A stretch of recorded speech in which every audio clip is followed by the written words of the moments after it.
Welcome back to the Noise Podcast. Live from Queens, New York, we are here for week 18 of the show. This season, we're pulling back the curtain on the grind of betting an entire NFL season with an analytical approach, real-time reactions, and an honest look at the highs and lows. Each episode gives you a seat at the table as the NFL season unfolds. Whether you're betting alongside us or just here for the sweat, welcome back to the Noise. Don't work. Smart guys wanted to fit in, so they made up a term called analytics. The analytics don't mean anything in football. Take those numbers and you can make them say whatever you want. The numbers, basically. What do they mean? The numbers, basically. What do they mean? All right, guys, we made it to the final week of the regular season in the NFL.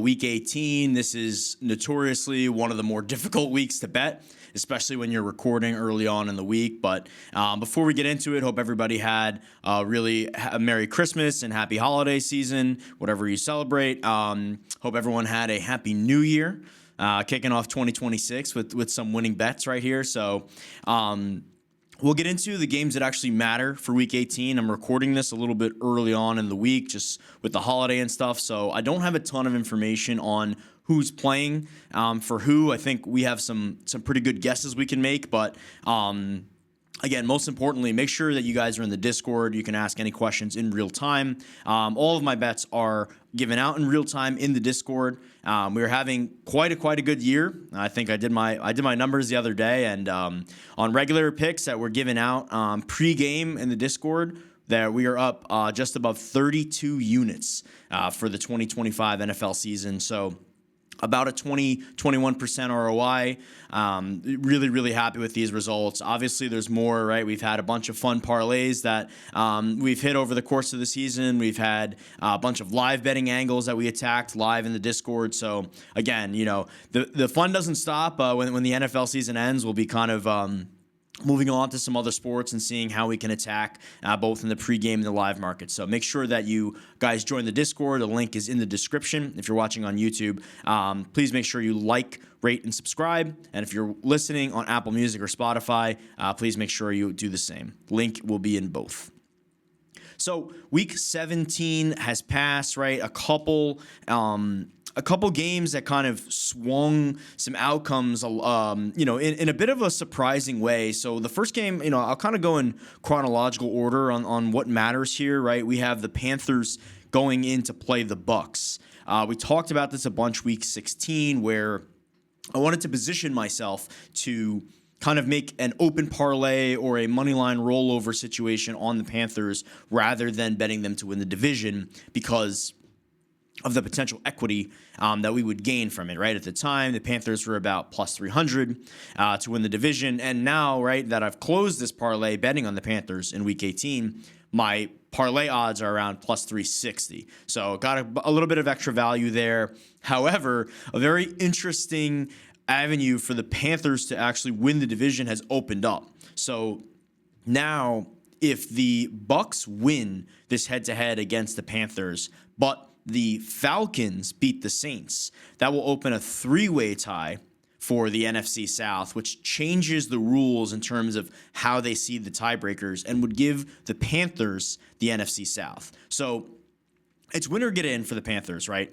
In week 18, right? If they win this game against the Bucks, they are in. Their spot is secured. If they lose, they still have potential for Sunday, where the Falcons could beat the Saints and actually give the Panthers a division. Why would the Falcons do that? That I don't know. They don't really have any incentive to lose games, seeing as though the Rams have their first-round draft pick, and they just beat the Rams on Monday Night Football in a pretty surprising game. I won't get into the autonomy of that game too much, just because I felt like the Rams used a very conservative play call, and naturally, Matthew Stafford did not have a really good performance, possibly handing Drake May the MVP this year. I'm not so sure that I agree with that, but betting markets sure seem to think so, and I think, you're going to get a pretty good story out of the Patriots, Vrabel, Coach of the Year, and Drake May MVP crowd. So I don't think it's that clear cut. I think, at minus 400, it's a little bit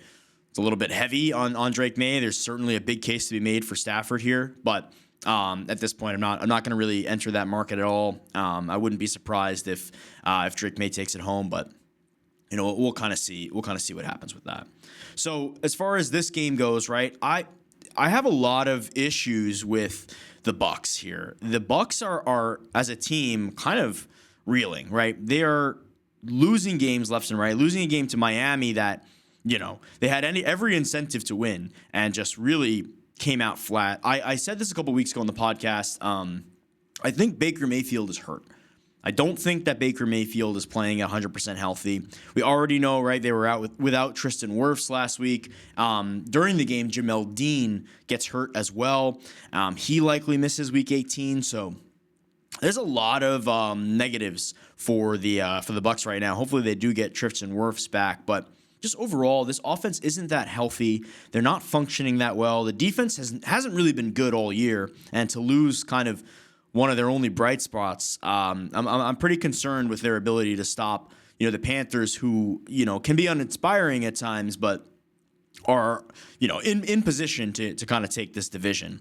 So, Panthers game opens up at +3, gets immediately bet down to +2.5 or juice threes. I'd be fine betting that if you can find a +3 anywhere in market, even at -115. I think that's a fine bet by itself.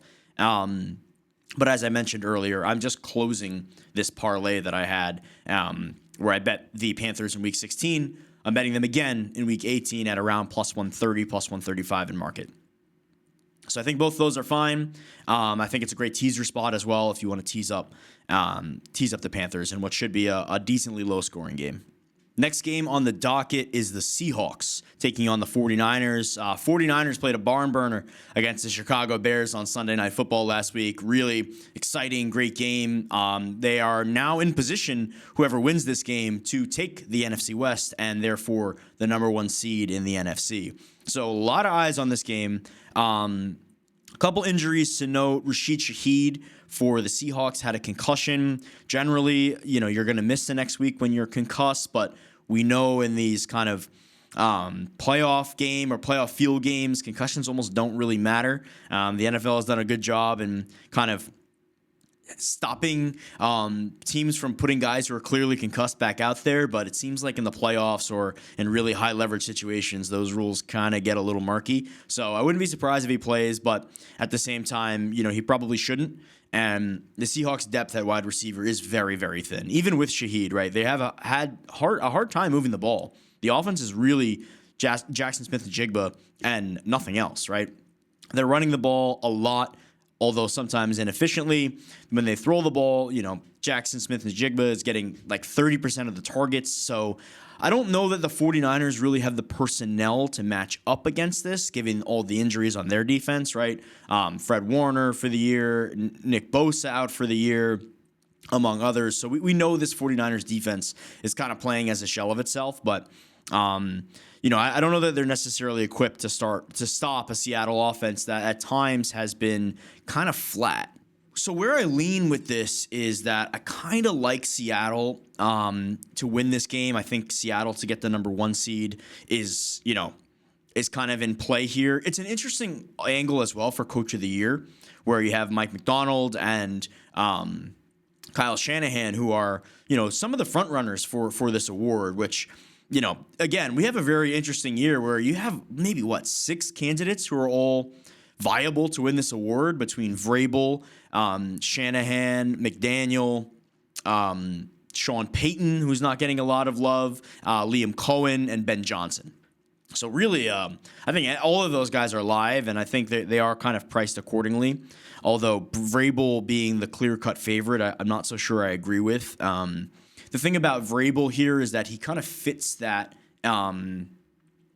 He kind of fits the mold that we've been seeing, right? One thing that the voters are, looking for a lot, or one thing that you can see as common with previous winners, is that they're constantly going way above their season win total projection. So if you have a team like Denver, we're watching Denver. We know that the roster quality isn't amazing on offense. We know that Bo Nix really isn't all that talented, but Sean Payton's doing a really good job at making the most out of this making the most out of this team, led by a really, really strong defense. But you had the Broncos come into the season at like 9.5 or 10.5 wins projected. So even if they finish the year with 13 wins, you're not getting that same boost that you're getting from the Patriots, right? The Patriots had a 7.5 team win total coming into the year, where if they get to 14 wins, now you're almost doubling it, right? They were priced,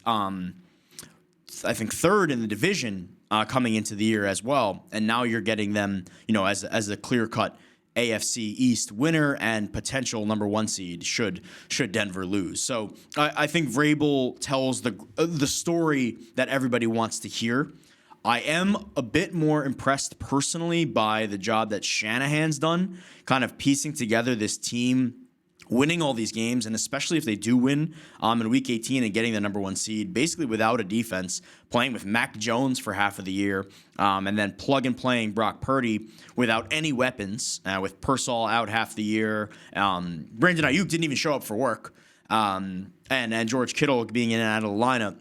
I think Shanahan's job has been masterful. So if it were up to me, I'd kind of lean that way, especially if he wins. But I do understand that, kind of the voting market is a little bit more attuned to some of the points that Vrabel has made. Because, again, with Shanahan, given the stressors that have come for this team throughout the season, when we were coming into this, we were still expecting them to be a good team.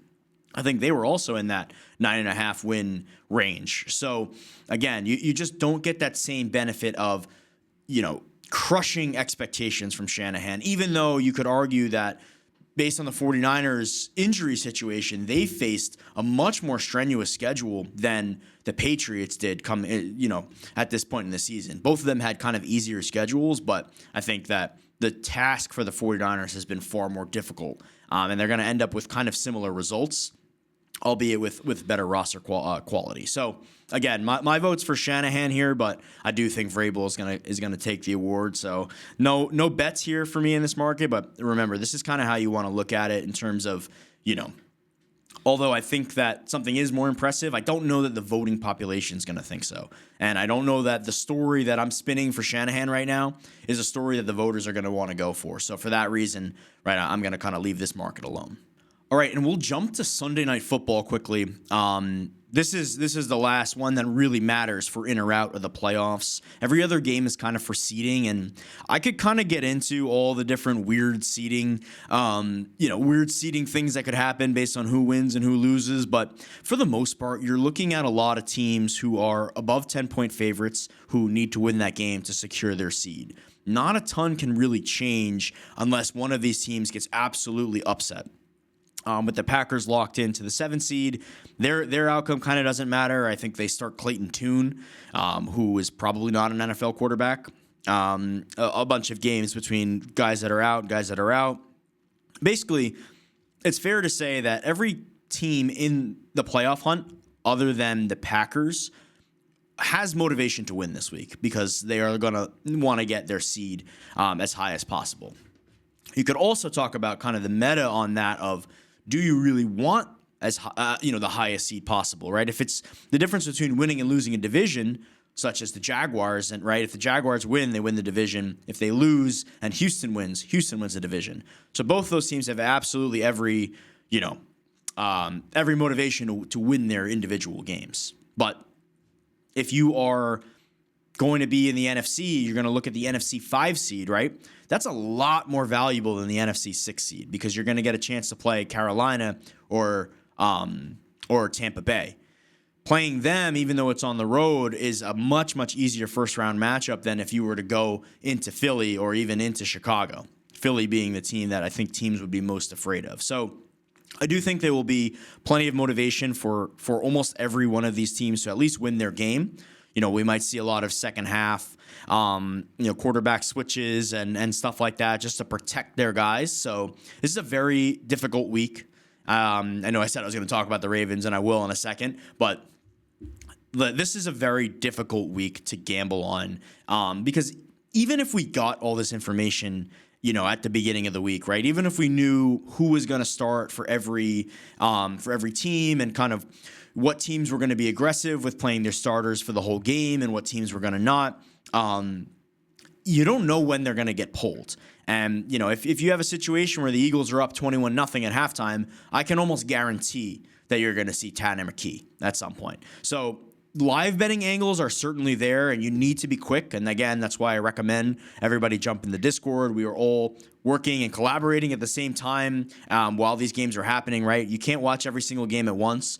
Despite, Red Zone's a great product. I love Red Zone, but if you're actually watching and betting games, you don't want to just see the highlights. You want to actually see drives meticulate and what teams are doing.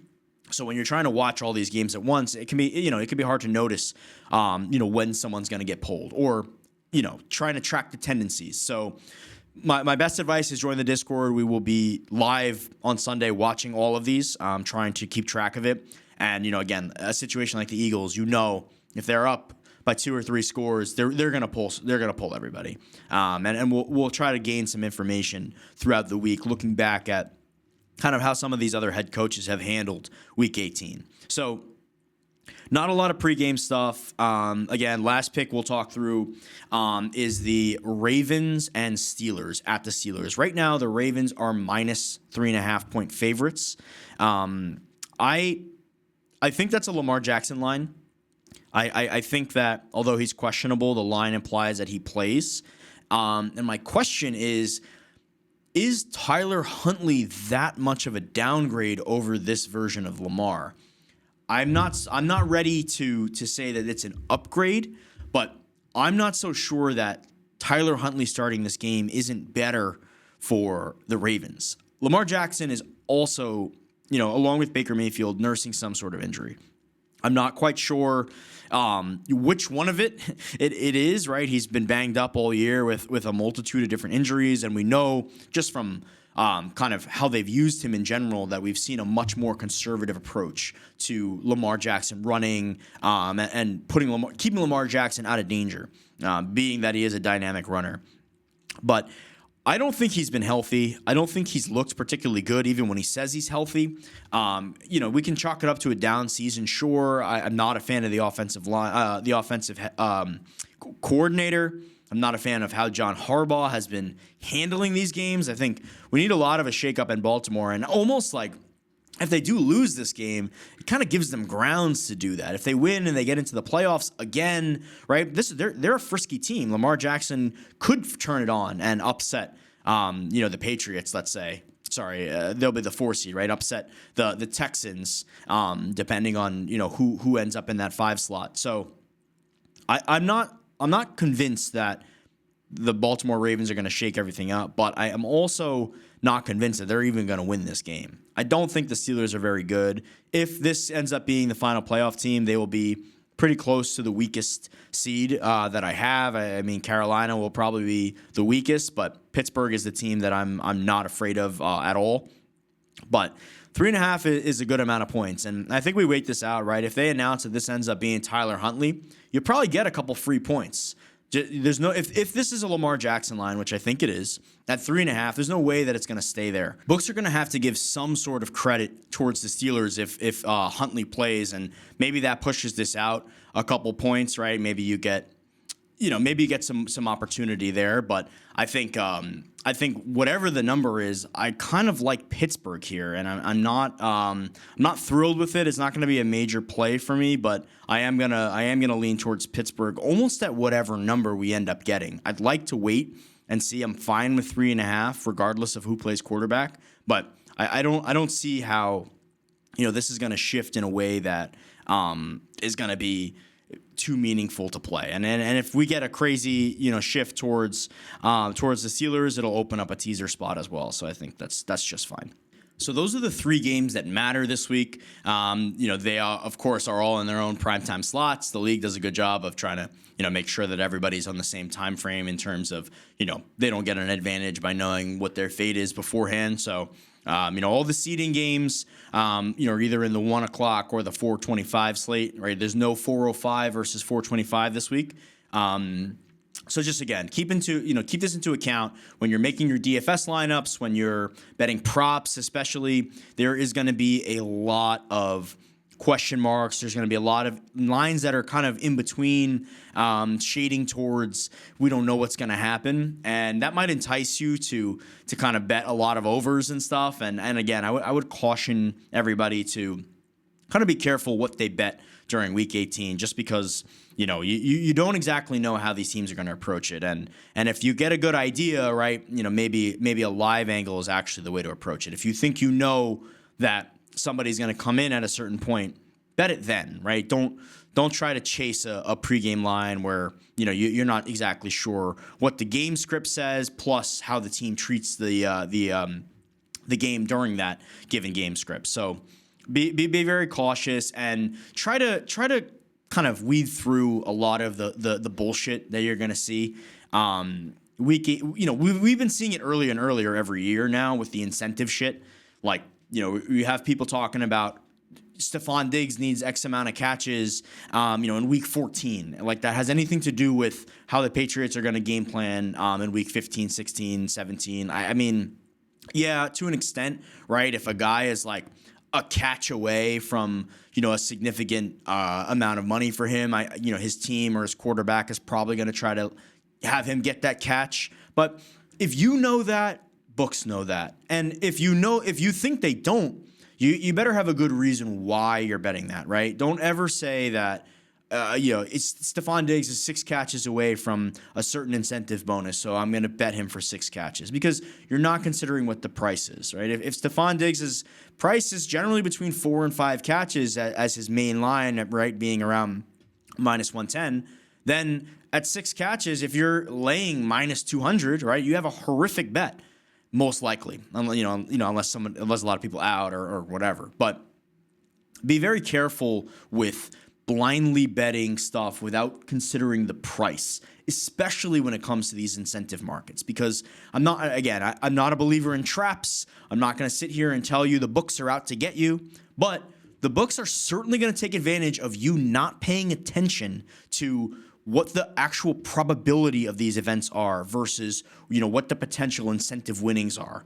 So, kind of throw a lot of that stuff away. Yeah, you can consider it when, you're trying to think about some of these, guys scoring touchdowns or whatever. But there's a lot better ways to approach this Week 18 market than there is chasing, 10-leg incentive parlays.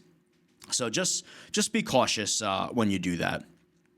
And that's kind of my overall advice for Week 18. So I'll just talk a little bit about what the schedule is going to look like for us over the next couple weeks. So right now, my intention is to do a weekly episode still for the playoffs, especially the first 2 weeks. I think we'll have plenty to talk about, and I'll be able to go a little bit deeper on each game, and maybe, I usually do props kind of in the Discord. I'm going to try to look to release some props actually on the podcast. We'll have much more time, right, to go through these games. Lines will also come out a lot earlier for some of the prop stuff. So we'll talk about that.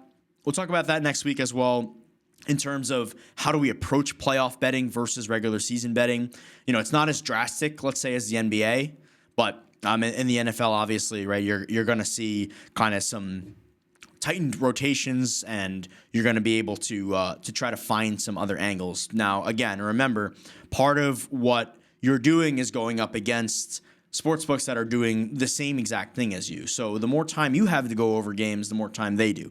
And that's why the market is so efficient by this point in the season, and then in the playoffs begins to get even more efficient. But as we said, I think we're going to have a lot of parity in these playoffs. We're going to have a lot of teams that you haven't seen really make runs in a good long while. So I think we're going to get for some really interesting storylines, which sometimes does play a role in the betting market. And if it doesn't, right, we can kind of point out those spots as well and try to say, hey, well, the Patriots are getting all this love in market, or they're getting all this love in the media, but we don't really rate them all that highly. So we're going to take a short favorite Bills team going up against them, let's just say. So we'll talk about that next week when the playoffs are officially set. I don't think we'll lose much by trying to project it out now. And I think certainly for the first few rounds, we will, we'll try to keep up with the weekly show and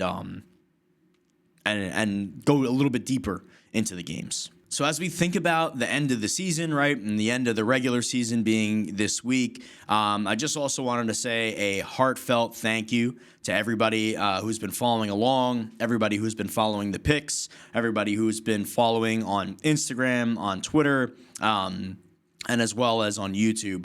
It's been a really, really great year. As I said before, the monetary success has certainly been there from a betting perspective, so I hope you guys were able to cash in on that. But just from the concept of doing this again, doing this show, getting on the mic and putting this stuff out there again has been a goal of mine, and something that I've thought deeply about for a while, and really tried to think about how I wanted to do this as much as I wanted to just get out and do it. So I really appreciate everybody that's listened, everybody that's kind of given advice, given critiques, even everybody that tells me they don't like what color shirt I'm wearing. I appreciate all of it. It's nice. It's nice to see that people are engaged by what we're putting out. And again, just couldn't appreciate you guys more for tuning in this year.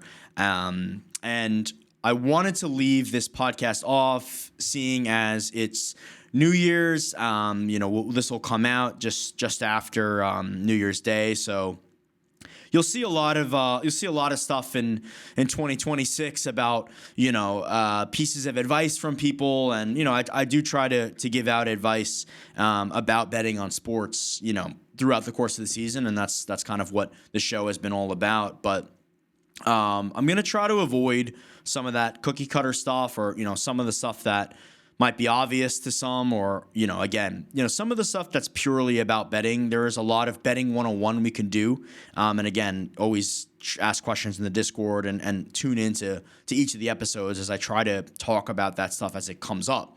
But I'm gonna skip that a little bit for right now, and I'm gonna do my 5 tips for 2026. These are both betting tips, but also kind of just mentality, life, expectation managing. So yeah, I'm gonna close this podcast off with 5 tips, and I hope you guys can take something from this. All right. So number 1, don't define your success by arbitrary units of time. Right. This is an NFL show for the most part, right? We're following the NFL on a week-by-week basis. It's really easy to judge yourself whether or not you made money this week. We came, before sports betting was fully legalized, before PASPA, right? Everybody was using bookies, and as the states kind of one by one legalized themselves, right? You had a lot of people just using bookies, and when you bet with a bookie, right, you square up every week or whatever, and again you sort of train yourself to determine if your success is if you have success based on whether or not you have to pay somebody, and whether you use bookies, or you're betting offshore, or you're betting on DraftKings and FanDuel and all of our other partners, right? However you're betting, you really don't judge yourself by a week, right? Don't judge yourself by even a month sometimes. It really depends, because these units of time are not relevant to your process. Your process in betting on sports and, doing what you need to do to be able to make good and solid bets. They don't care about whether you've made 2 or 3 in a row, right? They don't care about if all the games are stacked during a Sunday in week 18 or not.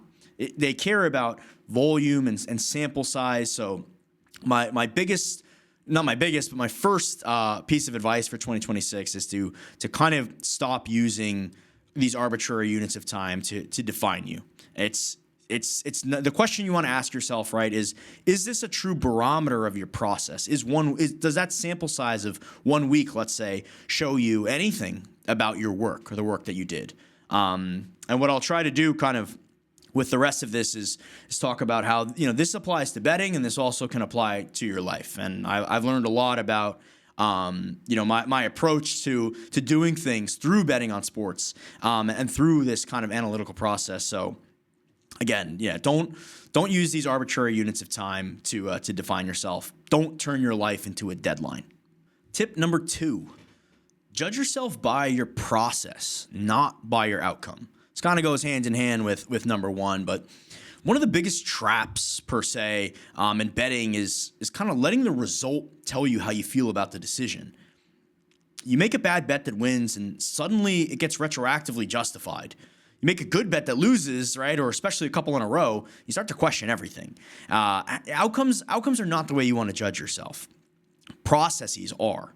You can do the right thing and lose money for weeks on end, right? We talked about that on this show, how weeks 1 through 3, we just had a bunch of really bad luck. We had a bunch of quote unquote bad beats. And yeah, that was tough. It's tough to start a year, down, let's say 10 units or so. And then, again, just to show you to think about it over time, right? We're now sitting at plus 32 while starting easily minus 10. So it's a long process, and really you want to judge whether or not you are making the right bets by if you would make them again. You need to obviously learn to judge your own process and make sure your process is working. But my point being, it's far more important to judge your process than it is to judge your outcome. And this is what you do in your life. You can make thoughtful and disciplined decisions and not get rewarded immediately. But it doesn't mean that you failed. If you stop judging yourself solely by your outcomes, you'll slowly train yourself to abandon good habits and choose validation instead. And that's just not where you want to be. Number 3, and this is for all my brain rot generation of scrolling and endless information. Number 3, do not seek immediate gratification. Sports betting is a scary marketplace right now, and that's because of how fast everything moves. You have thousands and thousands of options at your fingertips at all times, right? Games last a few hours. NFL drives, they take a few minutes. You can make a live bet on the next scorer, and that resolves within seconds. This starts to train you to seek instant gratification with your risked money. And at the end of the day, this is extremely taxing on your mind. You're training yourself to crave resolution, and not really concerning yourself with the quality, especially if you get a little lucky and you win, right? This is the feeling of chasing. This is kind of chasing the next bet. This gets you in all kinds of different, mental traps where, all right, I lost a couple bets in a row. All it takes is one to get out, right? All I got to do is just get back to even. There's a really good article that, kind of circulated gambling Twitter, this week about how our generation of people are kind of, the gambling generation, right? We're all in this mindset of it's better to bet big and try to chase these 99th percentile outcomes. Well, not that it's better, but we rationalize it as better to bet big and chase these big outcomes because mediocrity is something that that we fear so much. I'm not going to get into the psychology of that too much on this podcast, but what I do take from that is important to kind of carry on is trying to remove yourself from that instant gratification. And that goes hand in hand with the timeline type of commentary where you don't want to be seeking a win every single day, win every single hour, right? The goal here, right, is to make money betting on sports, and that's what we want to do. But there's no reason for you to create these arbitrary timelines, and there's no reason for you to seek them to be so much faster than they need to be. Sports betting is a process. Anything you do that requires skill and effort is a process. Anyone can get lucky, and there are going to be millions of people who will get lucky tomorrow, and you don't need to do that. If you do, good. That's great. I hope you're happy with that outcome, but you don't need to chase that. So just don't seek immediate gratification, and remember that the market is kind of making that impatience feel productive. All right, number 4, don't forget the game that we're playing. There are more voices than ever in sports betting. Former athletes are on network TV giving out picks. People are arguing over sports betting lines like they're taking a hot take. You have thousands and thousands of faceless Twitter accounts that are feeding you. They're throwing on your feed all these winning slips and bets and stuff like that. And there's a lot of nonsense that gets posted, gets said. And for 2026, it is extremely important for you to remember what you're trying to do. Don't get distracted by people that don't do what we do, right? Don't get distracted by people who, have a platform and give out an opinion. You don't need to treat that as, immediately better than yours. You want to remember to kind of think through stuff and understand a why, right? Don't, saying a team's going to cover 6.5 points because you think they will, right? That's not edge. That's not EV. And that's not what we're after here. But you have a lot of media consumption that is catered towards that, again, that instant gratification, that quick pick, that in your face, Saints are going to win today. You should bet it without any concept of price, without any concept of bankroll. And this is what's feeding into the next generation of gamblers. So again, my number 4 piece of advice in 2026 is don't forget the game that you're playing. It's pricing, it's probability, it's discipline. Part of the reason I called this the Noise Podcast was like kind of a play on the irony of how much fluff and quote unquote noise there is. How do we cut through it? How do we figure out what matters, what's signal? That's what it's all about. So as a key core principle, don't forget that in 2026. And my final piece of advice for 2026 is make the most of your life. A big reason for me restarting this podcast in 2025 was the unsettling feeling that I'd left something on the table. I grappled with this honestly for a few years, trying to justify whether I should or shouldn't get back in the game, get back behind the mic. And now that I'm here and we did, I'm really happy that I did. Don't wait to believe in yourself. Don't get caught up in dreaming or, waiting for perfect conditions for you to do what it is you want to do. Do what you enjoy. Broaden your knowledge, widen your skill set, pursue the passions that you told yourself you don't have time for. This doesn't have to be a 2026 thing. This doesn't have to be once I do this, then I'll do that. Just make the most of your time, and it works out so nicely that we can do this in 2026. But that's my final piece of advice for you guys. Thank you so much for listening to the Noise Podcast. This is your host, Max Gilson. Godspeed.